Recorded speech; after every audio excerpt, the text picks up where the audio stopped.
Hi everyone, welcome to my channel. आज हम बात करेंगे ऑस्कल्टेटरी गैप क्या होता है। नॉर्मली जब हम ब्लड प्रेशर चेक करते हैं, ठीक है, और हम प्रेशर कफ को इन्फ्लेट करते हैं और फिर प्रेशर को रिलीज़ करना स्टार्ट करते हैं, तो एक पॉइंट आता है जहाँ हमें साउंड अपीयर होना स्टार्ट होता है, ठीक है। उसे हम बोलते हैं सिस्टोलिक ब्लड प्रेशर, ठीक है। फिर हम साउंड सुनते हैं और एक टाइम आएगा जब रिलीज़ करते हुए साउंड डिसअपेयर हो जाएगा, उसे हम बोलते हैं डायस्टोलिक ब्लड प्रेशर। ओके, ठीक है। तो अब हम बात करते हैं ऑस्कल्टेटरी गैप क्या होता है। अब सिवियर हाइपरटेंशन केसेस में क्या होता है, कभी कभी ऐसा होता है कि around 240 mmHg, for example around 240 mmHg पे साउंड अपीयर होना स्टार्ट होता है, ठीक है। लेकिन कुछ mmHg के नीचे ही अराउंड 20 to 40 mmHg ट्रैवल करने के बाद साउंड डिसअपेयर हो जाता है फिर से। और ज़्यादा अगर डिफ्लेट करते हैं तो साउंड एक पॉइंट पे फिर से अपीयर होगा और डायस्टोलिक ब्लड प्रेशर तक फिर से डिसअपेयर हो जाएगा। तो ऐसे कंडीशन में क्या होता है, ये जो पॉइंट है साउंड डिसअपेयर होने से साउंड रीअपेयर होने तक का ये जो पॉइंट है, इसे बोलते हैं ऑस्कल्टेटरी गैप।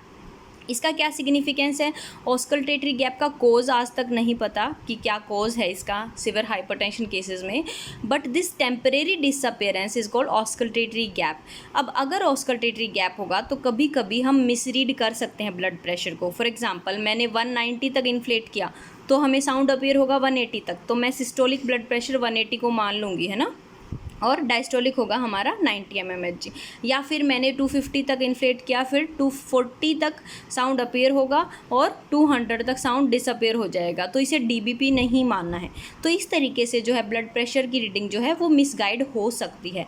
इसको अवॉइड करने का तरीका है कि हम पैल्पेटरी मेथड से पहले ब्लड प्रेशर मॉनिटर करें। व्हाट दैट मीन कि हम ब्लड प्रेशर मॉनिटर करें सिर्फ पल्स के साथ, रेडियल पल्स या ब्रैकियल पल्स के साथ हम सिस्टोलिक ब्लड प्रेशर का आइडिया ले सकते हैं, ठीक है। तो सिस्टोलिक ब्लड प्रेशर का जब आपको आइडिया मिलेगा तो आप उससे अराउंड 40 mmHg तक ज़्यादा इन्फ्लेट कर पाएंगे और real systolic blood pressure monitoring जो है आप कर पाएंगे और ऑस्कल्टेटरी गैप को अवॉइड कर पाएंगे। इसीलिए कभी कभी आपको वाइवा क्वेश्चन भी पूछा जा सकता है या फिर इवन थ्योरी में भी शॉर्ट क्वेश्चन पूछा जा सकता है, why palpatory method is done prior to auscultatory method of blood pressure measurement.